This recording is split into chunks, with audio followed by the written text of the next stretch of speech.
My generation was born into a changing world, and it's crazy to consider the disastrous effects humans have had on the environment in just the 19 years I've been alive. When that realization hit me, I shifted from awareness to anger to action. Before I was old enough to attend school, I found myself protesting, speaking, marching for climate and environmental action. One of the things that I noticed right away was that almost everywhere I went, I was the only person like me around. Not only was I the only kid, I was almost always the only indigenous or brown person at many of these events. Every part of our climate crisis, from the extraction, refining, transportation of fossil fuels to the catastrophic extreme weather smashing the globe, is disproportionately impacting poor, Black, brown, and indigenous communities. And somehow our perspective wasn't being included in the mainstream environmental conversation. Climate change is now a part of the political conversation, arguably in a way it's never been before, because of the pressure younger generations are putting on our leaders to address the greatest issue of our time. And these elected officials have realized that if they want to stay in power, they're going to have to make climate change one of the most important parts of their platform. Millennial and Gen Z voters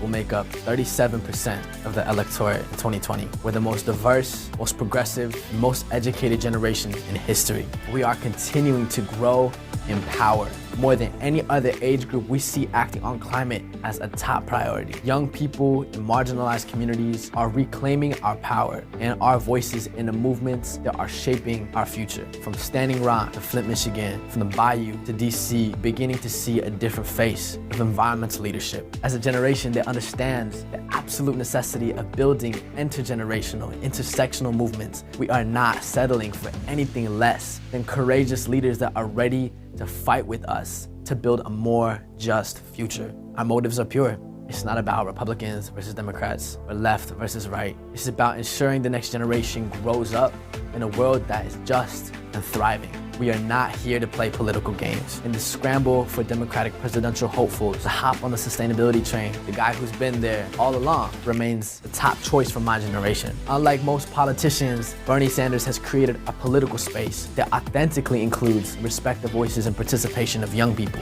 He doesn't treat us like our opinions and our work are less valuable because we haven't lived as long, or write us off like most politicians do because we don't vote at as high a rate as our elders. The energy of young people reclaiming our power to fight for climate justice is building in our streets, in our courts, at the polls, and across the planet. Over 1 million students walked out of school to demand the kind of leadership I'm confident Bernie Sanders will provide as president. This is bigger than just policy, energy, activism, and business. This is about the vision I've been carrying with me since I was 6 years old, and the legacy our generation will determine over the next decade. Bernie's 2020 slogan is not me, us. But it isn't just a catchy campaign slogan, it's a guiding principle that underscores the need for leadership, vision, and power to be redistributed and shared with the people. In 2020, we have the opportunity to shift the power back to our communities and elect Bernie Sanders, who has dedicated his entire life to fighting for them. We are the last generation that will get the chance to turn the tides of the fight